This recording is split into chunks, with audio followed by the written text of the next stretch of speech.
You know, the older I see my parents get, the more I've started paying attention to the little things, like what goes on their plate. I used to think, fish? That's healthy, right? High in protein, full of omega-3s, good for the heart. Sounds perfect. But then what I found kind of shocked me. Turns out not all fish are created equal, especially when it comes to senior health. In fact, some types of fish that you'll easily find in your local market or even on fancy dinner menus might be doing more harm than good. They look healthy, they sound healthy, but for older adults, they can actually be dangerous. Now don't worry, this isn't going to be some dramatic never eat fish again type of talk. If anything, this is about eating smarter, not stricter. So in this video, we're going to talk about 6 specific types of fish that older adults should avoid at all costs. Tilefish from the Gulf of Mexico, the mercury champion. Tilefish isn't one of those everyday fish that shows up in your grocery cart by accident. It's more like the mysterious guest at a fancy seafood restaurant. Slightly exotic, sounds healthy, and often marketed as a lean, high-protein choice. And honestly, if you don't know much about it, you might assume it's a safe, premium pick. I used to think the same, until I dug a little deeper. Tilefish, especially those caught from the Gulf of Mexico, are actually swimming mercury time bombs. According to the FDA, the average mercury concentration in these fish is around 1.123 parts per million. Yep, that's even higher than some species of shark or swordfish. Sounds unbelievable, right? But it makes sense when you look at their biology.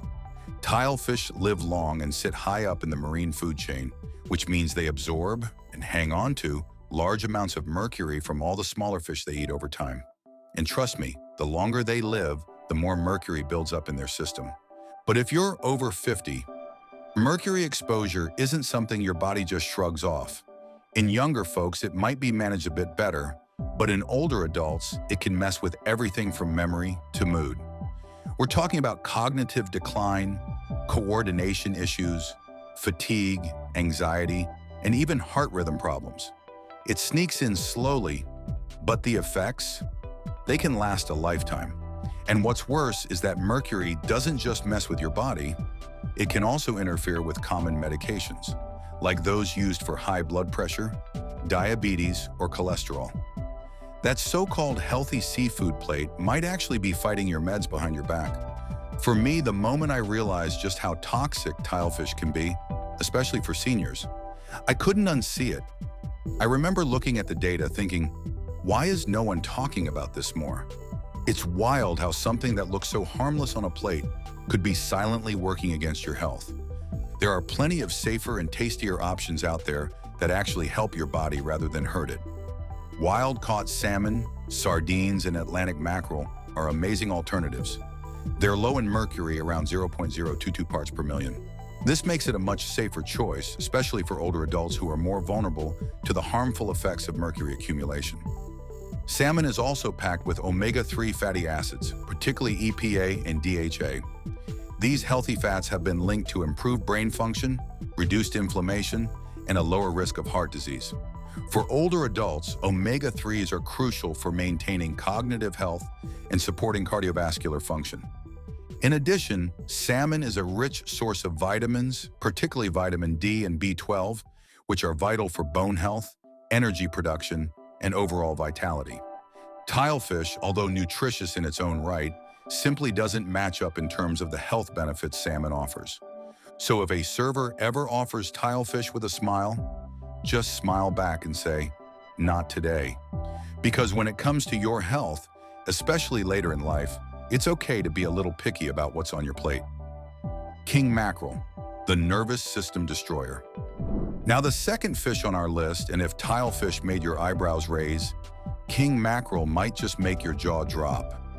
At first glance, it might seem like a bold, flavorful choice, often found in grilled seafood dishes and praised for its rich taste. But what it's doing to your nervous system, especially if you're over 50, is anything but impressive. With mercury levels averaging 0.730 parts per million, king mackerel ranks among the most mercury-contaminated fish in the ocean. That number isn't just a stat, it's a warning. They are primarily found in the warm coastal waters of the Atlantic Ocean and the Gulf of Mexico, especially off the southeastern United States, the Caribbean, and parts of Central and South America. It's a popular catch among recreational fishermen and is sometimes featured in restaurants and seafood markets, though not as commonly as milder fish like tilapia or salmon. While it may not show up on every grocery store shelf, it's certainly accessible enough for people to unknowingly include it in their diet. For younger, healthy adults, occasional consumption of king mackerel may not have a significant risk, since their bodies are typically better equipped to process and detoxify low levels of mercury. But even then, it's not exactly a safe or recommended regular choice. Now, what makes this fish especially concerning for seniors is how its mercury content targets the very parts of the brain responsible for movement, coordination, and balance, functions that already tend to weaken as we age. I mean, let's be real, falls are already a serious risk in older adults, and the last thing anyone needs is a neurotoxin sneaking in through dinner. Longer exposure to high mercury fish like king mackerel has been linked to symptoms like loss of vision, muscle weakness, tingling in the hands and feet, and even impaired speech or hearing. It's like slowly rewiring your nervous system in all the wrong ways. And just when I thought the neuro risks were enough, it also attacks the cardiovascular system. Many seniors eat fish hoping to support heart health. Turns out, king mackerel can actually undermine blood pressure medication, promote oxidative stress, and trigger inflammation in blood vessels. That's not just unhealthy, it's dangerous. Even small portions can add up, especially if it's consumed regularly, and there's no established safe portion size that outweighs the potential harm for seniors. It's one of those cases where the risk simply isn't worth the flavor, especially when there are so many safer and equally tasty alternatives available. So what's the smarter move?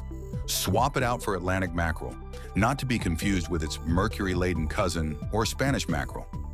Atlantic mackerel contains only about 0.050 parts per million of mercury, and it still delivers a generous dose of omega-3 fatty acids that support brain health, lower inflammation, and genuinely protect the heart. Trust me, once you see the difference, you'll never look at king mackerel the same way again. Just make sure the label says Atlantic, because mackerel alone could still mean the wrong one. Shark, the apex predator that's too toxic for your plate. Continuing our list, the third fish that older adults should steer clear of is shark. While it might not be a staple in every kitchen, shark meat is consumed in various parts of the world, including Brazil, Australia, and parts of Asia. In Brazil, for instance, shark meat is commonly sold under the name cação, often without consumers realizing they're eating shark. Similarly, in Australia, shark is marketed as flake in fish and chip shops. The primary concern with consuming shark meat is its high mercury content. Sharks are apex predators, meaning they are at the top of the food chain and consume many smaller fish over their long lifespans. This leads to a process called bioaccumulation, where mercury levels build up in their bodies over time. The FDA and EPA have identified shark as one of the fish with the highest levels of mercury, advising vulnerable groups, including older adults, to avoid it entirely. Here's something really interesting that caught my attention recently. Scientists like Dr. Paul Alan Cox from the Institute for Ethnomedicine has been studying that sharks contain the highest levels of BMAA, beta-methylamino L-alanine, a neurotoxin that has been linked to neurodegenerative diseases like Alzheimer's and Parkinson's. They discovered that this compound can sometimes build up in large fish like sharks. Although not all sharks are created equal, when it comes to mercury content, most of them fall into the danger zone, especially species like mako, great white, and thresher sharks. These large predatory sharks sit at the very top of the oceanic food chain, which means they consume hundreds of smaller fish over their long lifespan, accumulating mercury at dangerously high levels. It's not just about one bite, it's the slow, silent buildup that poses a real threat. And while some might argue that smaller shark species like dogfish or blacktip could be safer, the reality is, even those can contain significant mercury levels, and there's no reliable way to know exactly how much you're getting. Personally, I think when the risks involve your nervous system and heart, it's just not worth gambling on a grilled shark steak. For older adults, consuming shark meat can pose significant health risks, affecting neurological issues such as memory loss, tremors, and cognitive decline. Additionally, it can affect cardiovascular health, increasing the risk of heart disease and interfering with medications commonly prescribed for heart conditions. While younger, healthy adults might tolerate occasional consumption of shark meat, it's still not recommended due to the potential for mercury accumulation over time. For older adults, even small portions can be harmful, and there is no established safe amount that outweighs the risks. While shark meat might be available and even popular in certain cuisines, the health risks associated with its high mercury content make it a fish that older adults should avoid to maintain optimal health. But that doesn't mean eating a piece of shark once in your life is going to hurt you. But it's a good reminder that being mindful about the kinds of fish we include in our diet really matters. But if we talk about shark liver oil or cod liver from shark sources, this is tricky. While some supplements are marketed for their omega-3 and vitamin A benefits, shark liver oil can contain contaminants, including mercury and other fat-soluble toxins, depending on where it's sourced from. I'd much rather get my omega-3s from wild-caught salmon or sardines, which are safer and more transparent in sourcing. As for alternatives, I always recommend going with sustainably sourced fish like Arctic char, rainbow trout, or even plant-based omega-3 sources like chia seeds and algae oil if you're cutting back on seafood. It's all about protecting your long-term health without giving up on flavor or nutrition. Swordfish, the premium-priced poison.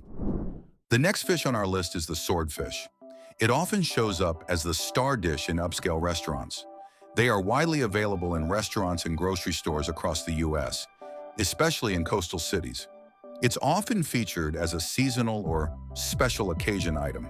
It looks luxurious, feels like a premium treat, and is something many older adults might pick for special moments like anniversaries or family dinners. It's thick, meaty, and often grilled just right, making it feel like a healthier, protein-rich meal, which makes it a favorite for grilling. But its fancy reputation often blinds people to its actual health risks. According to various research, 80% of swordfish samples exceeded the FDA's legal mercury limit of 1.0 parts per million.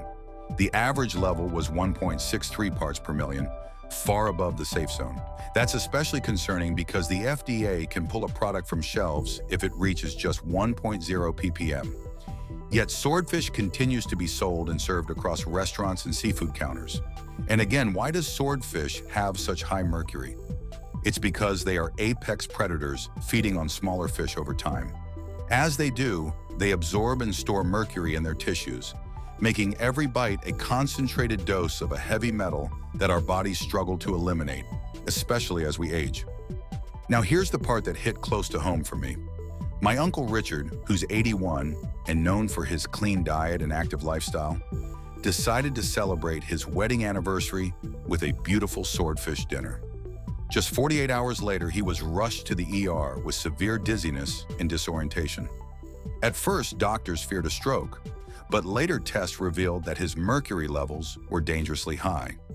It turns out that swordfish dinner, on top of his regular fish-eating habits, was the final push that led to mercury overload. His doctor confirmed that mercury toxicity had triggered those frightening symptoms. For seniors, this is especially critical. The symptoms of mercury poisoning, confusion, memory lapses, fatigue, balance issues, often mimic signs of aging or early dementia. That means it's easy to miss the real cause and continue eating the very food that's making things worse. What's worse is that many older adults choose swordfish thinking they're making a healthy choice, but in reality, they're unknowingly consuming a neurotoxin linked to serious health problems. Even occasional consumption can lead to a buildup over time, since mercury isn't flushed out quickly. But even then, it's recommended to limit swordfish consumption to no more than once a month. If you still choose to eat it, limit it to a very rare special occasion and make sure the rest of your diet is free from other high mercury fish. For younger adults, if it's consumed in small amounts, they may be able to handle the mercury load better than seniors, since their bodies can detoxify more efficiently. And it's better to be completely avoided during pregnancy or children. And if you're really craving something rich and satisfying like swordfish, go for wild-caught Alaskan salmon, which has much lower mercury, just 0.022 parts per million, levels, high omega-3s, and incredibly versatile for cooking. Or you can also try rainbow trout. It has mild flavor, heart-healthy fats, and generally farmed in clean, regulated environments. Or maybe even canned light tuna, a more affordable option with much lower mercury than albacore or fresh tuna. And for a better experience, Arctic char, a lesser-known fish that's similar in taste and texture to salmon, but often cleaner and more sustainable. In short, it's a gamble not worth taking. There are safer, smarter, and equally tasty alternatives out there that won't sneak mercury into your system. Farmed salmon, the PCB problem. Wait, you might be thinking, isn't salmon supposed to be good for me? And that's where things can get a bit tricky. It's true that wild-caught salmon is one of the healthiest proteins you can eat. Packed with omega-3 fatty acids, it's known for its heart and brain-boosting benefits, which is why it's so popular. However, farmed salmon, the kind you'll find more often in grocery stores and restaurants, tells a very different story, especially when it comes to seniors. Salmon is native to the cold waters of the North Atlantic and North Pacific Oceans, with the most well-known species being the Atlantic salmon, Salmo salar, and the Pacific salmon species, which include Chinook, coho, sockeye, pink, and chum salmon. Historically, wild-caught salmon was primarily found in North America and Northern Europe, but now due to its high market demand, salmon is farmed around the world, from Norway and Chile to Canada and Scotland. Worldwide, salmon is one of the most popular fish in the market due to its rich flavor, high nutritional value, and versatility in dishes. Its health benefits, particularly its omega-3 fatty acids, have made it a favorite among consumers, especially in Western countries. It's considered a premium product in many parts of the world and is found in almost every major market globally, including supermarkets, restaurants, and fish markets. In addition to being a prized food source, salmon eggs, known as roe, are considered a delicacy, often found in caviar or served as an appetizer in luxurious restaurants. The roe is collected and processed to be sold in its natural state. The popularity of salmon eggs has contributed to the increasing global demand for salmon, both for its meat and caviar. As the demand for salmon continues to rise, farming has become the dominant method for production. Farmed salmon is raised in large-scale aquaculture farms, where the fish are often fattened with a diet designed to increase their market weight. This makes farmed salmon, on average, 52% fattier than wild salmon. While this may sound appealing for texture or flavor, it has a significant downside. PCBs, polychlorinated biphenyls, industrial chemicals that were banned decades ago, but still persist in the environment, accumulate in the fat of these fish. In fact, tests show that farmed salmon contains 16 times the dioxin-like PCBs found in wild salmon, 4 times the levels found in beef, and 3.4 times those found in other seafood. These PCBs are linked to a host of serious health concerns, particularly for older adults. For seniors, this is especially concerning. PCBs are known to disrupt hormone function, including thyroid hormones, which regulate metabolism. This can make managing weight and energy levels more difficult. They also promote inflammation, which worsens conditions like arthritis and joint pain, problems many older adults already face. PCBs can reduce immune function, further weakening a system that may already be compromised. They're also linked to cognitive decline, memory problems, and increased insulin resistance, which complicates the management of diabetes. What makes farmed salmon even more problematic is how the fish are intentionally fattened to increase their market weight. Since PCBs collect in fat, farmed salmon essentially become concentration machines for these dangerous chemicals. For seniors, this creates a double risk. You're not just getting a fish with high levels of toxins, but the increased fat content makes the problem worse. However, with the increase in farming practices, there are significant risks involved. In farm conditions, salmon are fed artificial diets to grow quickly, and their dense populations in enclosed spaces make them more susceptible to disease and parasites. To combat these issues, farmed salmon are often treated with antibiotics, which raises concerns about the health risks for consumers. Additionally, the farming of salmon has raised environmental concerns. particularly related to water pollution and the escape of farmed fish into wild populations, potentially disrupting local ecosystems. So let me share a personal story with you. My mother, believing farmed salmon to be a healthy option for her brain, had been eating it twice a week for years. But over time, she started experiencing worsening inflammation and unexplained fatigue. After consulting with a functional medicine doctor, she was tested for PCB levels, and the results were alarming. Her doctor immediately advised removing farmed salmon from her diet. Within just 3 months, her inflammation markers decreased significantly. So how do you make sure you're eating the healthiest salmon possible? Always check labels and ask restaurants if the salmon is wild-caught, not farmed. One easy way to spot the difference is by color. Farmed salmon is often artificially colored to look pink, while wild salmon has a more natural, varied coloration.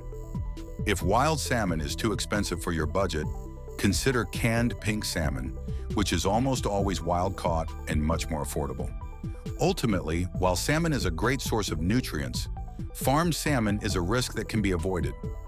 Opting for wild-caught or considering other fish like mackerel, sardines, or even canned tuna can provide the same health benefits without the harmful chemicals.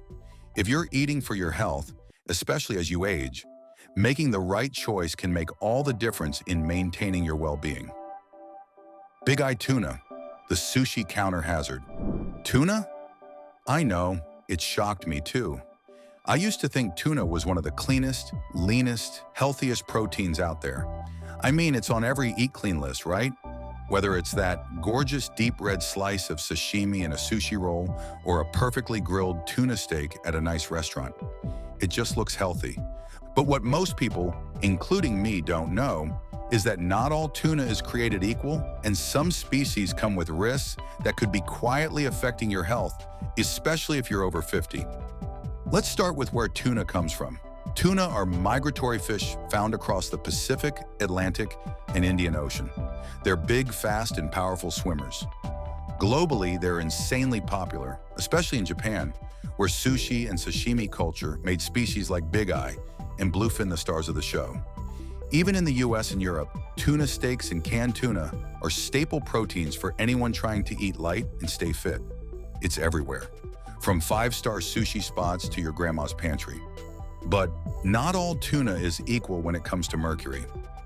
Big-eye tuna, also labeled as ahi tuna in restaurants, is the real troublemaker. It often contains high levels of mercury, averaging around 0.689 parts per million. That's more than double the amount found in skipjack tuna, which is used in most canned light tuna.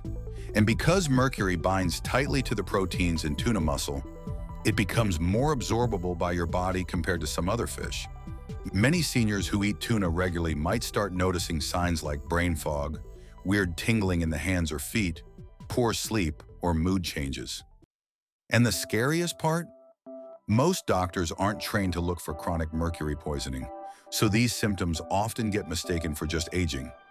Plus, if you're on medications for cholesterol, blood pressure, or diabetes, like a lot of seniors are, your body's ability to detoxify mercury may be lower, meaning that sushi dinner is hitting harder than you think. Now, I'm not saying you have to break up with tuna entirely. I still eat it sometimes, but I'm picky about the type.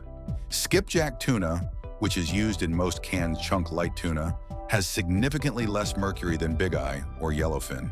And if I'm craving something fancy, I'll go for wild-caught Alaskan salmon instead, which is way gentler on your nervous system. Oh, and if you love that meaty texture of tuna steaks, mahi-mahi is an awesome swap. It's got that satisfying chew, a mild flavor, and way less mercury. It's like the underdog of clean seafood. So yeah, tuna fooled me once, but now I know better, and I want my viewers to know better too. Just because something looks clean and comes with a wellness vibe doesn't mean it's the best choice for your body, especially as we age. Choose smart and your future self will thank you. Bonus, orange ruffly. Orange ruffy, a fish that may seem appealing for its mild flavor and delicate texture, has become a popular choice in restaurants and supermarkets around the world. It's particularly common in the United States and parts of Europe, where it's often served in exotic dining. Despite its popularity, it carries some significant health risks, particularly for older adults. The fish is most commonly found in deep waters off the coast of New Zealand and Australia, and it's known for its long lifespan. Some orange roughy can live for over 100 years. This long life allows them to accumulate large amounts of mercury, a heavy metal that can cause significant health issues. The primary concern with orange roughy is its mercury content. Given its age and position in the food chain, this fish is highly prone to mercury accumulation, which can lead to mercury poisoning when consumed in large amounts. While it's difficult to pinpoint an exact level for each fish, studies consistently show that orange roughy has some of the highest mercury levels compared to other popular seafood options and cause serious consequences for older adults. Symptoms such as memory loss, difficulty concentrating, fatigue, and balance problems can mimic the natural aging process, making it harder to diagnose and address the issue. Apart from mercury, orange roughy is a source of lean protein and provides certain nutrients such as omega-3 fatty acids, which are known to support heart health. However, these benefits are overshadowed by the risks associated with its high mercury content. For older adults, especially those already at risk for conditions like dementia or cardiovascular diseases, the potential for mercury to worsen existing health problems is a major concern. If consumed, it's advisable to do so in moderation, but even then, the risks might outweigh the benefits, and alternatives might be a better option. For those who still wish to enjoy fish as part of their diet, there are safer alternatives like sardines, and mackerel are excellent choices as they contain lower levels of mercury. These alternatives are also widely available and often come at a similar price point to orange roughy, making them more accessible and safer choices for older adults. So maybe next time you're standing in front of the seafood counter or scanning the menu, you'll have a little extra info in your back pocket. It's not about cutting out fish entirely.